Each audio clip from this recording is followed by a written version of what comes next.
The Pastor's Heart. I'm Dominic Steele, and today our Pastor's Hearts are in New York City, and we are remembering Tim Keller in this special edition.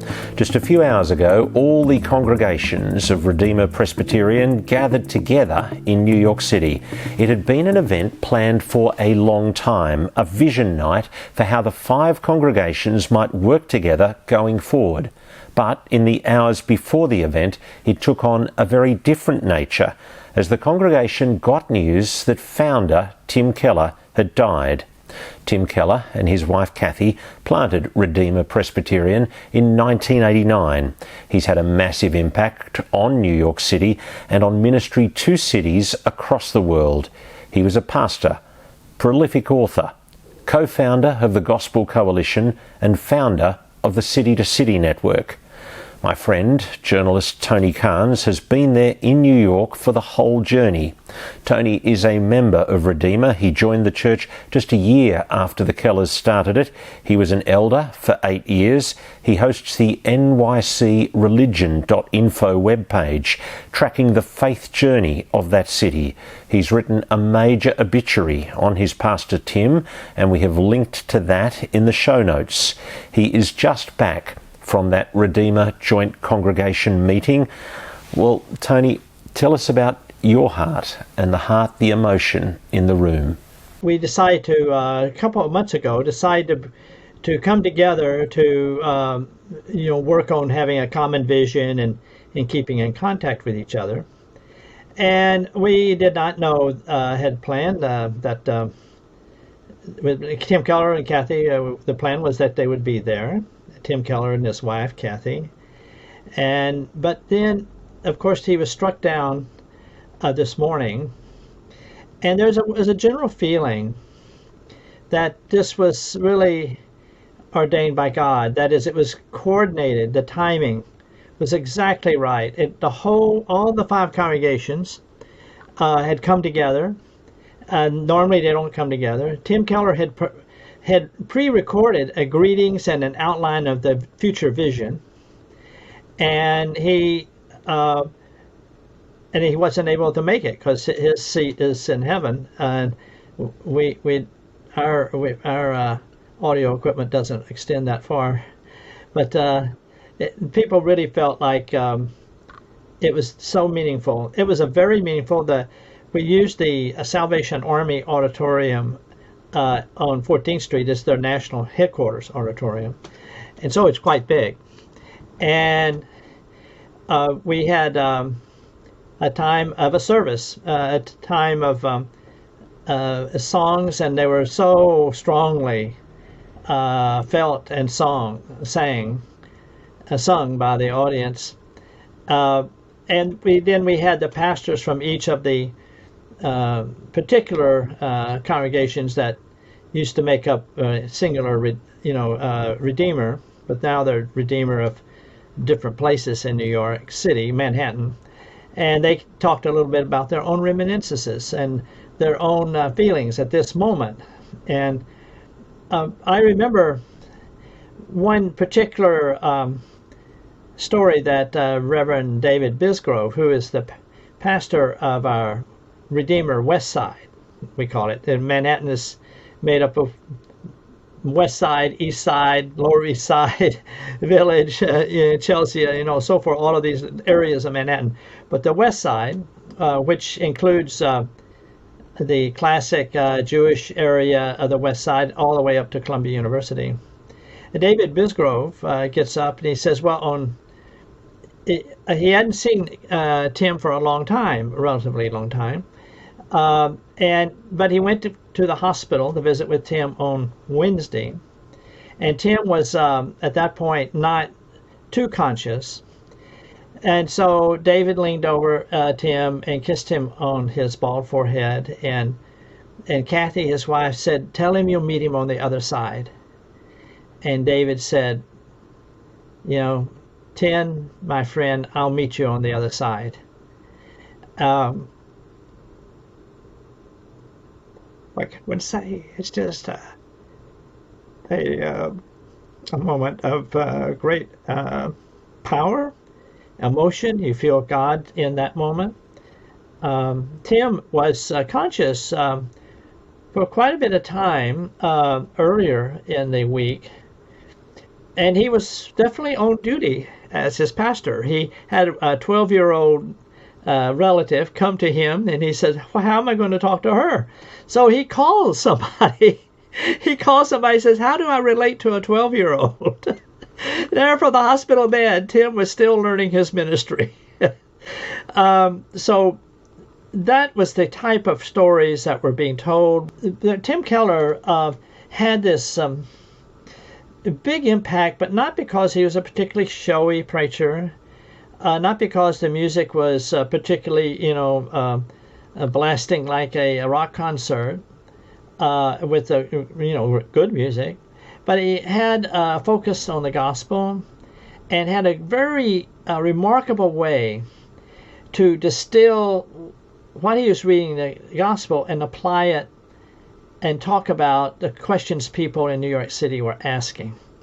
It was a particular skill to discern what was the really important point of contact, or the how the God's word would come right down into that person's life in that situation, and would summarize and explain and lead one through that situation. As a member of Redeemer and a long-time elder, what's been happening emotionally for you over the last 24 hours? I'd say two things. Number one, Tim squeezed his exhibit of God's grace in every single ounce of his life. He just made sure that people knew. He told his wife, Kathy,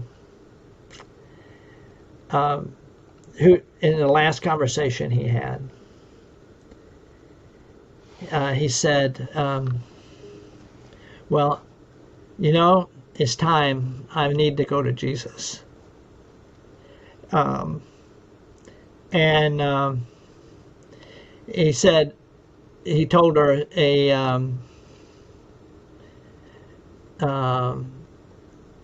he told the family, he said, I'm thankful. The last time he met with the family, he said, I'm thankful for all the people who prayed for me over the years.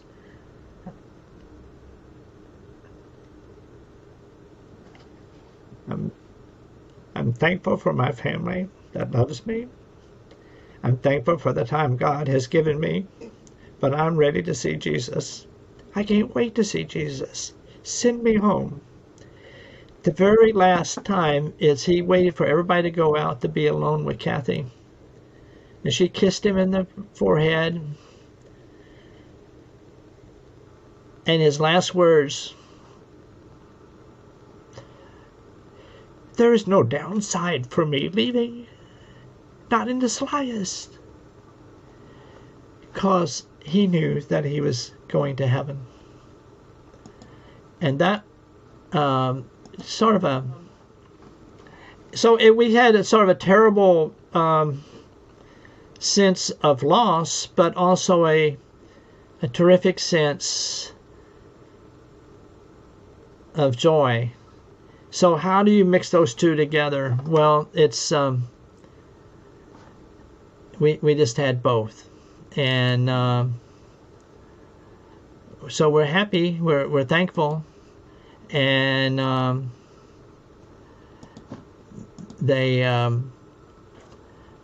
so tonight we got to see a lot of old friends, a lot of pastors that had come through the church, a lot of people. We know that Tim was such a large presence. You think, oh, now we're on our own. But people are ready. Just tell us, Tony, about some of the moments with the congregation and the hugs that you've had with friends at church tonight. They were talking about personal things, catching up, talking about getting together, trying to know, what was going on. All of these things were going on, and sometimes they were just talking about Tim and his family, and but there was a general feeling that this was a really good moment for the church, and we hope for the city. What is the big headline of Tim Keller's life? Well, of course, for the obituary, I called the headline "Move to Heaven," because that's what he did. It's not like we often say, he died at such and such time and so forth. I just thought that I would just put it in New York vernacular, he moved to heaven. But I would say maybe that the thing that the second line in my article is maybe the headline for Tim. He was one of the most insightful presenters of the good news of God's forgiveness, acceptance, and the charge to change the world for the better in God's glory. In other words, he was a presenter, but he was very insightful, and he had three things he wanted to get you to. One, he wanted you to know that you're forgiven. That all of the rotten stuff you do in your life, God has forgiven that. Why is he forgiven that? Because he's accepted his son taking the punishment for you.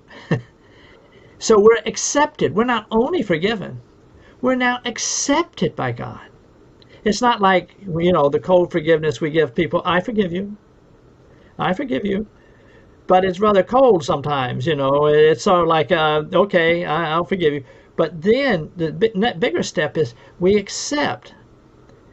And then out of that position of freedom from punishment or from our own sins and acceptance before God, we can go out, and he says we need to be, this is what he means living on the knife edge, we need to be brave for the gospel. We are accepted. Nobody in New York can reject us if we're living in Christ. And we need to push out and change the world with that, from that position. That involves, of course, evangelism. It involves doing things that Jesus did. It involves being able to, ideally, if we in mimic 10 is seeing exactly what the situation is, and at least know the essence of the situation, and maybe we can get to a solution. Tony, tell us about the New York before Tim Keller arrived. As a young college student, I had a internship at a police station in the South Bronx. South Bronx has, about 1 million people in it, but at that time, 44% of the South Bronx burned down. I remember coming out of the police precinct and going down the biggest road in the South Bronx. That's just north of Manhattan. And it was just burnt out building after burnt out building. And in each building there was different criminals. There were the prostitutes who skated naked on roller skates up and down the boulevard. There were the drug dealers in every building. And there was quite a bit of violence. I would sit, the police wanted to sort of joke with me because I was a young college student. They probably felt, inexperienced and didn't know what the street was like. They would come back from their, with their prisoners a tour, and they would throw all the weapons they confiscated, machetes, guns, shotguns, so forth, on the counter. Then they go in for coffee and leave me with all the prisoners and all the weapons sitting there. Yeah, okay, great. What am I going to do? But that was just sort of like what the movie that captured it was Fort Apache. And the streets, the gangs on the street was a movie called The Warriors, where they would do a gang, but people were trying to escape from that. Most of the people in the South Bronx just wanted to be able to go to work, have a life, have love, have meaning in their life. But it was very bad government. It just really deteriorated. And the churches and the other religious groups just left the city. The South Bronx, the Bronx, and the whole Bronx, that's a borough like a county, part of 1/5 of New York, had 500 synagogues. By the time all this burning and looting and violence ended, there were only 6 synagogues in the Bronx. 6 from 500. And that happened to churches also. But God was bringing people to a point where they wanted a change. They were desperate. And they started going into these storefront churches. And they started to boom. And we can tell the key year was 1978. In 1978, there was a huge uptick in church founding. So New York partly became better by better leadership that handled crime on the streets, put some order in the schools. But it was also this huge unknown. People didn't know it was going on. Revival going on. And the churches started growing. Before, the church growth was, weren't enough new churches to replace the ones that were being destroyed or moving or so forth. So it was just going down, down, down. Now, in 1978, you went from a 0.5% church founding per year, that is, you get a 0.5% new churches, to 3.5 to 3.6. I mean, that's like 700% increase. And I'm sorry, that wasn't quite right. It was a 0.6 or a 0.7, but still it was like, double or triple, 2.5 times faster than replacement rate. So you start to get this fast growth. Nobody noticed it though. Then the 80s, you start to move and get some movement in Manhattan. And Tim Keller comes in 1989. Now, it still was a pretty rough place. There still was lots of burnt-out buildings. There still was a lot of crime. It wasn't unusual to have a dead body on your doorstep in the morning. I lived in Harlem, and I had a number of times I would go out, and on my doorstep would be a dead person. Shot, overdose. But there was this move out in the boroughs, like in Bronx, where it was really bad, and in Brooklyn and Queens. And Manhattan starts to change. It was key, wasn't it, that Tim wasn't from New York? He was an outsider. He comes to New York and he offers a new way of doing church in 1989. And probably you had to have an outsider. Insiders, it's very hard for insiders to want to change. They're either defensive and they're afraid of making any move that they'll, get destroyed or collapse, or they're satisfied with the way the status quo is. Generally, big change starts with outsiders coming in, and they undermine the status quo, and they see new ways and different things of doing it, and people are waiting for new things. There is a secular story that religion was dead in the city. New York City, Manhattan, was pretty secular, and fairly hostile, particularly to Christianity. And yet, what they were doing was failing. They had a society that was ruined, and they started to turn, and here comes Tim Keller that undermines every stereotype they have of an evangelical preacher. He's intelligent. He's a very easy to listen, reasonable voice. He's caring. He has a lot of integrity. And they said, who is this guy? And as one Jewish professor put it to me, it says, well, there are not enough of that type. Well, Tim was a surprise, and people were waiting for it. And so you get people from showbiz and from business and from the universities. They start to come in, and Tim studied very hard how to talk into their situation. And it started very small, 20, 30 people, but quickly became 150, 160, and then within a pretty short time, 1,000. Tim Keller played a significant part in turning that narrative around. What Tim's impact is that he was the biggest example, not the only example, of an intelligent, he was a Calvinist and, a Reformed preacher, very biblical, but very compassionate. He was an exemplar of that. And so when they started looking around for, when I would tell them or other people would tell them, says, well, there's a lot going on in the city you don't know. They could go and see Tim and see for themselves. It wasn't all smooth sailing. Admin, organisation was a problem. Tim was not really a particularly good administrator. And so they had too many people and they didn't know how to handle them. So they brought in another pastor who was also trained at Harvard Business School, named Dick Kaufman, and he could do the management for Tim. And so they started, and then they brought in a little bit later an executive from Silicon Valley, Catherine Leary Alstorf. She's gotten married since then, and she handled their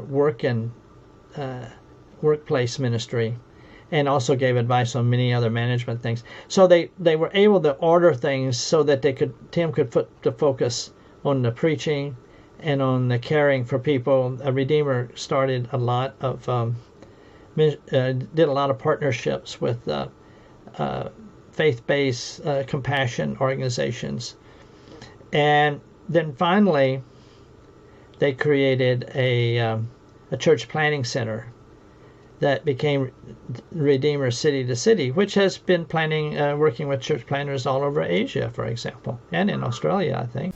9/11 was a significant marker in the New York faith journey. I remember I called Tim on 9/11. My editor had called me, and after the first plane had hit the trade towers on September 11th, 2001, and my editor called, which was just right after 9 o'clock, and he said, get to work. So one of the people I called as I started, my office at that point was only right down the street from the World Trade Towers. And so one of my first calls was to Tim, and this was after both towers had fallen. And he said, and he had maybe one of the wisest discernments of the day. He says, the terrorist attackers were so diabolical. They destroyed the towers. Now, when we ever look at that part of the Manhattan, we see and feel the empty space. They pushed themselves by tearing down and killing a lot of lives, but tearing down those two towers. They created a sort of an emptiness that everybody in Manhattan would see every single day of their life. He says that was a diabolically brilliant, and he meant diabolical in a real sense. He said, but I felt, he said, I felt, hatred welling up into my heart. Hatred rose, and I realized, well, we're going to have to deal with that too. That the hatred in our own heart is not the solution to overcoming evil. And so right there, in a very quick way, he summarized up what the attack was doing, what kind of influence it was having on us, and then he talked about, how God's grace can move us forward into a way that it fills the vacuum. The skyline becomes a skyline for God, and it fills our heart. And he did all of that just very quickly. And I called many people that day, and I visited quite a few. And his was the most brilliant. He just had a way to distill the essence, and that's what his preaching. Why people would hear it. There were two things. One person I talked to recently, today, very recent, said that Tim was Tim Keller, it certainly was very smart, very intellectual. But that was part of it. That appealed to New Yorkers. They could see that this was a very sophisticated thinker. But deeper down, there was this fierce grip of God's Spirit in his heart, in his personal life. And it came through that what he was saying was not a performance, not a intellectual game, but came from a deep place in his soul. And so you take somebody who has great discernment in a situation, seems to be coming from a great place in his soul. It had a big impact on people. He was a significant debater, apologist. He also, in discussions and even debate, Tim stopped debating because really nobody could debate him. He debated the head of the Humanist Society from Harvard, and who was a really nice guy, but it obviously wasn't in Tim's level of thinking. And so Tim ended up sort of debating himself, trying to give the questions to the guy. What about encouragement of other churches? So that started to happen. There were other churches that were getting going and also demonstrating that in their own way. There was Times Square Church, was more charismatic Pentecostal orientation. There's now a church that by a guy that was inspired by Tim Keller, John Tyson, an Australian, has started Church of the City and been a very successful church on Manhattan and several other branches. And other people started to say, oh, maybe religion's not dead in New York. We can found churches. And 2001, 9/11, 2001 was significant. It wasn't so much that it brought people to looking to God. That did happen in Manhattan, not in the boroughs, but it did happen in Manhattan. But all of a sudden, people all over the United States and the world came here to help New York because they felt there were no churches. One very famous evangelist with a very famous family name came in, a really good guy, and says, I came here because there are no churches, so I went to help.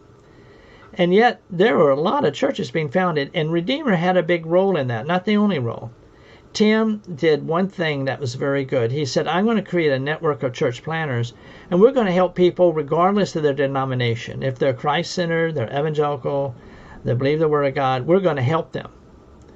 And so he created sort of a coalition that became very strong because they were going cross lines, and they all started getting on that we want to plant churches. Tony, thanks so much for talking with us. You're welcome. It's so good to see you, Dominic. I admire you so much, and best to you. God's blessings. And it has been lovely to talk to you tonight, Tony, and to have this conversation with you. I'm so thankful for our friendship over the years and for this chance to touch base together to talk about Tim, what he's meant for you, for your church family, for New York, and his impact on the world. That's Tony Carnes. Check out his website, nycreligion.info, and particularly his biography on his pastor, Tim Keller. This is The Pastor's Heart. My name's Dominic Steele. We'll look forward to your company next week.